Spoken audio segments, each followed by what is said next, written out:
Satu sopir harus bayar ke dia 50.000 satu truk. Tiap bulan dia duduk begini bisa kegaji 40 sampai 50 juta cuman jualan karcis. Bapak dan Ibu yang saya hormati, para peserta apel Satgas Anti Premanisme yang hari ini berlangsung secara serentak di seluruh Provinsi Jawa Barat. Yang saya hormati Pak Kapolda yang mewakili Pangdam 3 Siliwangi, yang mewakili Kajati Jabar, dan seluruh peserta apel yang berbahagia. Kita memahami bahwa Indonesia mengalami perubahan dari era pertanian menuju era industri, dan itu sudah berlangsung sejak lama. Perubahan itu sesungguhnya harus melahirkan perubahan perilaku hidup manusia antara manusia pertanian dan manusia industri. Manusia pertanian di Karawang misalnya, atau di Bekasi, atau di Subang, atau di Indramayu, itu manusia paling rileks. Kenapa? Dia itu menanam padi musimnya 2-3 kali setahun. Dalam satu musim tanam berumur 40 hari, 120 hari secara umum, tapi rata-rata sekarang sudah 90 hari sampai 100 hari. Itu mereka bekerja secara optimal itu hanya 30 hari. Dari mulai menebar benih, kemudian menanam, membajak, kemudian menyiapkan areal pertanian untuk ditandur, kemudian untuk diramet, istilah orang Sunda. Setelah itu dipupuk, dan hari ke-30 itu sudah hari santai. Setelah 1 bulan padi itu sudah hari santai. Mereka bisa duduk dengan tenang, dengan nyaman, bari ngagere celi, make daun, make bulu hayam, sambil main gapleh mungkin di rumah. Tenang sekali hidupnya. Dan di balik itu mereka mendapatkan aspek-aspek ekonomi tambahan. Ngambil belut, ngambil tutut, kemudian panen petei, kemudian juga nebang bambu, terus mutarnya, memang hidupnya tenang. Tetapi aspek industri tidak ada yang seperti itu. Orang harus secara rutin bangun pagi, pulang sore, bangun pagi, pulang sore, tambah lembur. Siang dan malam sudah tidak ada dalam siklus. Karena ada yang jam shiftnya masuk jam 10 malam. Ada yang jam shiftnya masuk jam 3 dini hari. Sebuah siklus yang dimana manusia menjadi bagian dari produksi, manusia bagian dari industri. Setiap hari orang mengalami ketegangan karena dia harus berproduksi, mengejar target, harus jelas quality controlnya. Setelah itu quality control harus jelas pasarnya. Setelah pasar harus dipastikan barang keluar dari perusahaan dalam keadaan baik. Kemudian masuk kontainer, masuk ke pelabuhan, di perjalanan harus melewati badai, harus sampai tepat waktu pada tujuannya, dan harus dipastikan barangnya diterima. Satu kancing saja beda, itu bisa satu kontainer balik lagi. Itulah kejamnya dunia industri. Karena kejamnya dunia industri harus melahirkan masyarakat yang berpikir produksi. Tidak boleh ada yang nganggur. Karena tidak boleh ada yang nganggur, maka orang harus terlibat dengan proses produksi. Ukurannya adalah profesionalisme dan kepastian. Nah, dalam siklus seperti ini, banyak di antara kita, di lingkungan kita, itu belum masuk dalam siklus itu. Gaya hidupnya masih pola pertanian, kemudian pola agraris, lingkungannya sudah industri. Akhirnya apa yang terjadi adalah tersisih dalam proses produksi, tidak bisa masuk menjadi kelas menengah industri karena pendidikannya tidak terpenuhi, tidak masuk dalam kelas menengah industri karena tidak punya ikatan emosi dengan kalangan manajer di industri itu. Akhirnya mereka tersisih di lingkungannya. Karena tersisih di lingkungannya, gaya hidup sudah berubah. Mereka harus punya mobil, mereka harus punya motor, mereka harus makan dengan baik. Nah, maka kita seringkali di antara kita mengkonsolidir diri untuk menjadi kelas baru. Karena kelas baru, maka yang digunakan adalah logika kekuatan, bukan kekuatan logika. Jadi kalau industri adalah yang digunakan adalah kekuatan logika. Nah, Kalau yang kalah dalam industri, maka yang digunakan logika kekuatan. Yang satu-satunya cara untuk bagaimana membangun bergain dengan industri adalah dengan membangun logika kekuatan. Nah, orang industri itu saya paham. Dia pengen tenang, pengen nyaman, tidak mau terganggu. Maka dia sangat kompromi terhadap hal yang seperti ini. Daripada riweuh, ya sudah diakomodir.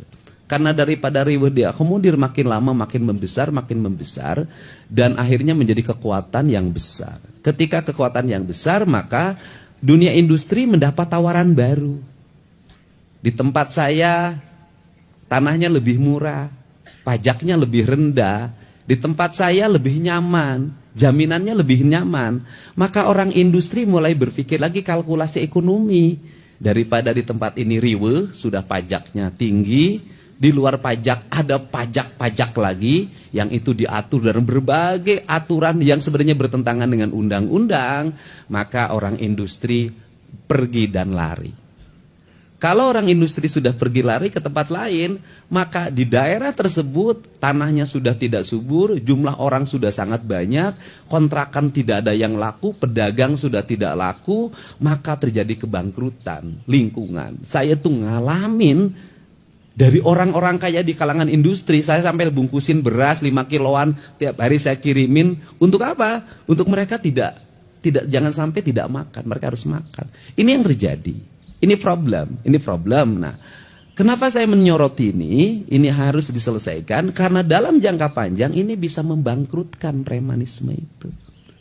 Jangankan bersaing antara Indonesia dengan Vietnam, Indonesia dengan negara-negara lain, dengan Tiongkok misalnya, kita ini bersaing antara Jawa Barat dengan Jawa Tengah saja sudah menjadi ancaman.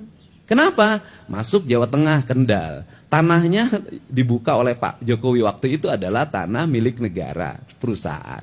Dibuka menjadi kawasan industri, jelas dong sewa tanahnya pasti rendah. Kemudian akses misalnya terhadap Pelabuhan Semarangnya lebih dekat. Kemudian upahnya lebih rendah, masyarakatnya lebih jauh, lebih arif dari sisi lingkungan, dekat larinya. Nah, untuk itu kan tidak boleh Jawa Barat mengalami kesuraman karena mismanagement pengelolaan lingkungan. Maka orang harus disadarkan. Maka saya membuat tahapan itu tidak sembarangan. Pertama saya membuat tahapan adalah menyiapkan sumber daya industri baru di Jawa Barat. Apa sih kelemahan orang Jawa Barat itu?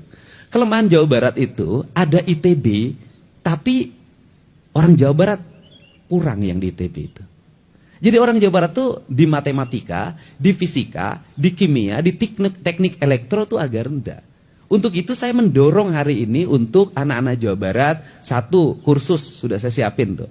Selama 1 bulan sampai 3 bulan, itu kursus untuk jurusan yang dibutuhkan di kawasan industri baru dan kawasan industri lama.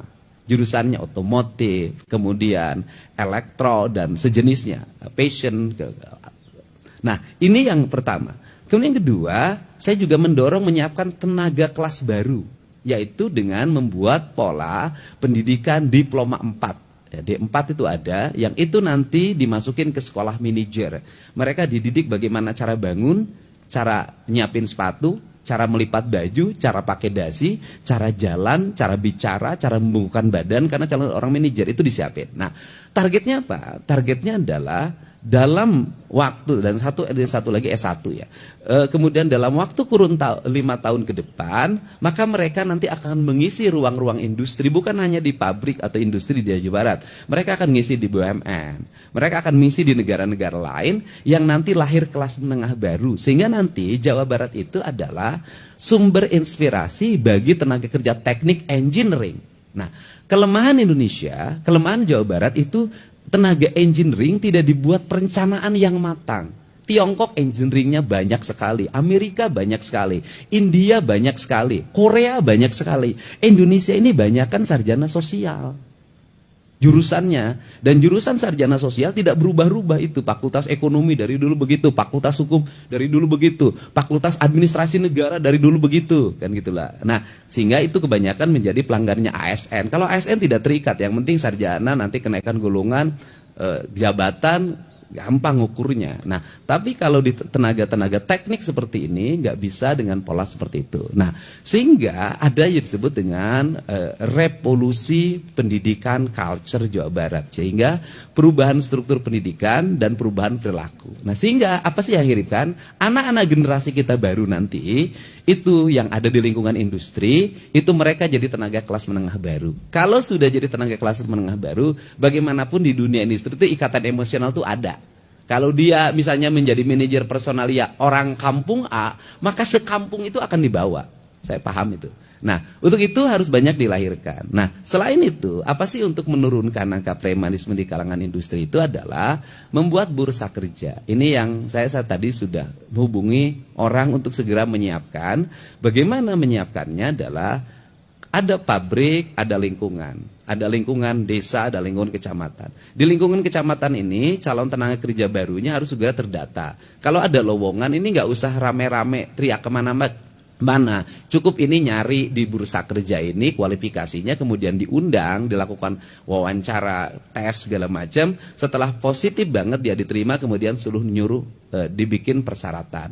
Kalau terus-terusan dibuka lowongan kerja melahirkan antrian ribuan, pasti menimbulkan percaloan, pasti menimbulkan berbagai problem dan asumsi bahwa angkatan kerja di Jawa Barat itu sangat tinggi dan tidak tertampung. Nah, pola inilah yang akan dibuat hari ini adalah, yaitu satu, gerakan pemikiran saya adalah mempermudah akses investasi. Ini saya buktikan kemarin, misalnya BYD di Subang. Itu karena Patimban itu masih lama prosesnya, dia butuh jalan. Sehingga jalannya dibuat dalam bentuk akses tol yang sifatnya sementara. Mungkin dulu bisa diproses dalam waktu lama. Kemarin hanya 10 menit itu keluar izin menterinya dan siap dibangun. Nah, ini kan percepatan. Nah, kemudian yang berikutnya hari ini adalah orang masih ribut di pembebasan tanah. Kenapa pembebasan tanah ribut? Karena percaloan. Nggak tanggung-tanggung itu di Subang itu. 1 meter ada yang nawarin 20 juta per meter. Pengusaha mana yang mau? Nah, ini harus dipermudah dengan membangun akses. Aksesnya bagaimana? Nanti si pembebas tanah harus bertemu langsung dengan orang yang membebaskan. Gubernur akan memfasilitasi untuk mengundang masyarakat yang punya tanah dan kemudian pengusaha yang akan membebaskan. Kemudian dua-duanya bertemu, silahkan bernegosiasi, bertransaksi tanpa melibatkan pihak lain. Agar apa? Kalau masyarakat menikmati kenaikan harga tanah dan dilakukan penjualan, maka dia bisa menikmati uang. Tetapi dengan sebuah catatan, masyarakat itu harus bisa memanfaatkan uang itu dengan asalnya sawah, cari tempat sawah yang lebih murah dan lebih luas. Dan saya tahu betul itu. Orang Bekasi dulu ketika ada pembebasan, itu mereka memburu sawah yang di Kerawang. Dan sekarang ratusan, mungkin ribuan hektar tanah di Kerawang ini banyak yang dimiliki orang Bekasi. Saya pernah berkunjung ke sebuah desa di Kerawang ini adalah ada satu desa di mana rakyatnya tidak punya sawah 1 meter pun. Yang punya sawahnya seluruhnya adalah orang Bekasi ini, Pak. Bapak tahu betul orang Bekasi. Nah, ini fenomena yang harus segera diselesaikan. Sehingga kita, saya ucapkan terima kasih juga pada pimpinan Komisi 1, kita juga harus mengidentifikasi negara ini nanti harus menurunkan lagi. Sampai apa menurunkan negara? Berpikir, si orang yang punya pembebasan tanah ini, punya uang ini, harus punya skema ekonomi yang akan dilakukan. Kalau nggak punya skema ekonomi yang akan dilakukan, lebaran, beli baju, beli mobil, bangun rumah kos-kosan awalnya, ujungnya anaknya tidak bisa bekerja, mereka akan lahir lagi menjadi kelas miskin baru. Sehingga dalam perspektif ke depan ada pemikiran, kalau ingin ngadopsi Tiongkok, adalah tanah itu tidak dibebaskan. Tapi nggak mungkin Indonesia ini. Tetapi tanah itu dihitung sebagai bagian dari investasi. Karena tanah dihitung sebagai bagian investasi, maka pemilik tanah itu menjadi pemilik modal sebuah industri. Karena pemilik modal sebuah industri, maka pemilik tanah itu menikmati turun dan naiknya produksi. Sehingga bisa puluhan tahun dia menjadi, di dalamnya menjadi bagian dari manajemen. Jadi komisaris, jadi CEO kalau memang punya kemampuannya. Ragam sekali sebenarnya. Dan ini bisa melahirkan masyarakat maju, masyarakat menjadi bagian industri. Nah, ini kerangka dasar. Untuk itu saya ucapkan terima kasih. Hari ini kita berkomitmen bersama, tidak boleh ada lagi yang ecek-ecek. remeh-temeh. Tetapi saya katakan remeh-temeh minta THR ke pabrik, ngajuin proposal ke pabrik. Kalau pabrik itu menjadi tumpahan kemarahan, tidak ngasih, dikejar, tidak ngasih, didemo. Tenaga kerja ditekan, ini ditekan, stres. Tetapi pemerintah juga harus arif. Artinya bahwa penduduk setempat, warga setempat harus menjadi bagian prioritas. Bagaimana skemanya? Skemanya adalah keadilan distribusi pembangunan. Pabrik melahirkan pajak. Sekarang ini walaupun pabriknya di Karawang, kalau kantor pusatnya di Jakarta, bagi hasil pajak PPh-nya di Jakarta. Saya lagi mengupayakan agar coba seluruh perusahaan-perusahaan yang berdomisili di Jawa Barat itu NPWP-nya Jawa Barat deh. Setelah itu, mobil yang beredar di lingkungan pabrik ini, mobil bus segala macam truk, semuanya Jakarta. Jalannya tidak diinjak, tidak kebagian polusi, tidak kebagian kecelakaan lalu lintas, tapi Jakarta menikmati dana bagi hasil pajak kendaraan bermotor dengan jumlah besar dalam setiap tahun. Kan ini harus segera diluruskan. Nah, apa skemanya? Skemanya adalah, Pak Pimpinan Komisi 1, masyarakat sekitar industri nanti setelah ini nanti saya mulai bulan Juni akan merumuskan, itu menjadi prioritas dasar pembangunan tahap pertama. Jadi, kalau ada pabrik di sini, pastikan sekolahnya berkelas nasional internasional. Kalau ada pabrik di sini, dipastikan tidak ada rumah rakyat miskin. Kalau ada pabrik di sini, dipastikan masyarakat menikmati sumber air bersih dengan baik. Kalau ada sekolah di sini, maka seluruh rakyatnya harus bisa sekolah S1. Kalau ada pabrik di sini, maka lingkungan masyarakatnya dipastikan tidak ada kekurangan gizi, tidak kekurangan protein, dan dipastikan rakyatnya tidak nganggur. Itu skemanya. Dan ini nggak bisa juga kita nekan premanisme, tetapi sisi lain kita tidak bisa memberikan solusi untuk agar tidak lahir premanisme. Karena cara kerja saya adalah cara kerja selalu mencari akar masalah. Misalnya kalau saya tuh ke Pak Kapolda, kenapa di Garut macet? Saya tidak sibuk ketika nanti macet, tapi apa penyebabnya? Supir angkot, ojek, tukang beca, kusir andong. Bagaimana kalau diliburkan? Harus ada duit. Ya kita cari dong duitnya. Kenapa? Ngeluarkan uang 1 miliar untuk membebaskan kemacetan. Jauh lebih murah dibandingkan menimbulkan kemacetan, kemarahan, kebencian, opini. Karena ingat, di era sekarang ini, kalau lancar, opini akan dikatakan mudik menurun. Ekonomi lagi lemah. Kalau macet, pemerintah tuh bisa ngurus mudik-mudik aja, nggak ada benernya. Untuk itu diperlukan siapa yang harus menjadi influencer kita untuk membangun opini? Rakyat yang berkomentar. Kenapa? Kalau ngandarin buzzer, ngandarin elit dalam membangun opini, elit itu kepentingannya. Kalau kepentingannya terakomodir, maka yang buruk pun dianggap baik. Tapi kalau kepentingannya tidak terakomodir, yang baik pun dianggap buruk. Maka demokrasi yang terbuka, siapa yang harus memberikan opini? Rakyat. Dari mana rakyat memberikan opini hari ini? Mereka sudah punya kanal media sosial, mereka bisa beropini, mereka bisa nagih, mereka bisa bercerita. Kalau rakyat sudah bercerita, elit nggak akan berdaya. Ini strategi komunikasi. Nah, itu. Nah, misalnya hari ini Pak Kapolda, Pak Kajati, saya mikirin puncak macet. Di mana macetnya? Tuh Pasar Cipanas. Berapa jumlah angkotnya? Sekitar 700. Ya udah beresin. Liburin. Tambah lagi mana? Bogor. Berapa titik? Kata Pak Kapolda 3 titik. Berapa kurang lebih? Sekitar 800 atau 900. Ya kita beresin. Liburkan mereka. Jangan hanya kita yang suka libur. Mereka juga harus libur. Bernikmati bersama keluarganya di rumah. Uangnya ada. Mereka akan ngomong, poi ieu mah urang teh pre teu kudu narik. Alhamdulillah setahun boga saminggu, boga 14 poe. Teu narik tapi duit boga. Mereka akan ngomong, benernya pemerintah teh bageur. Itu akan jadi opini yang ikhlas. Dan itu akan jadi doa.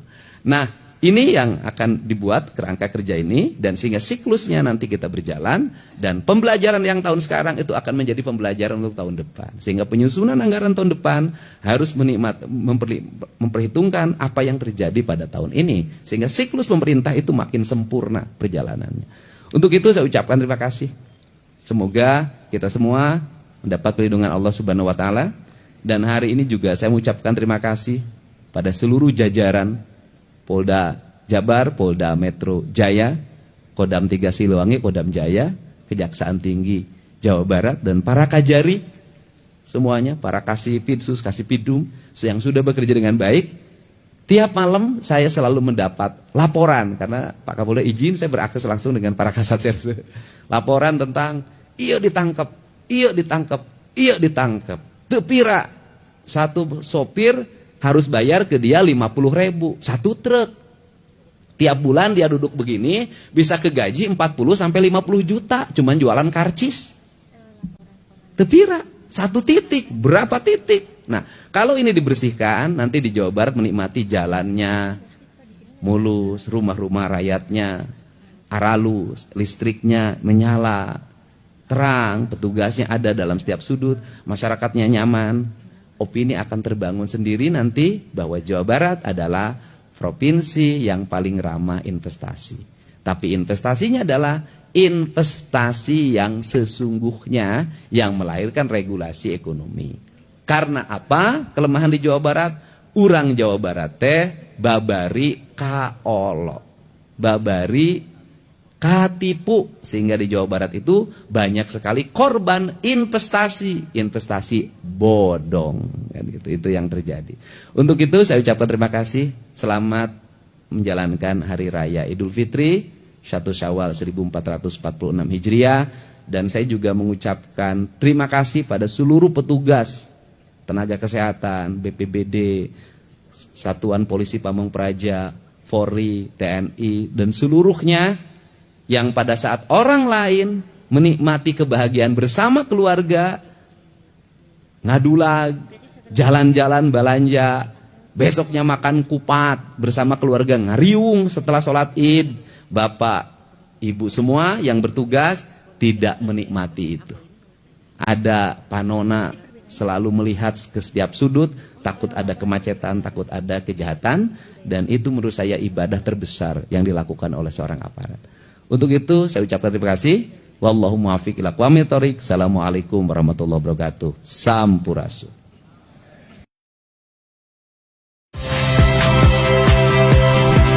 Saya Yasir Neneama. Saksikan program-program Kompas TV melalui siaran digital, pay TV, dan media streaming lainnya. Kompas TV, independen, terpercaya.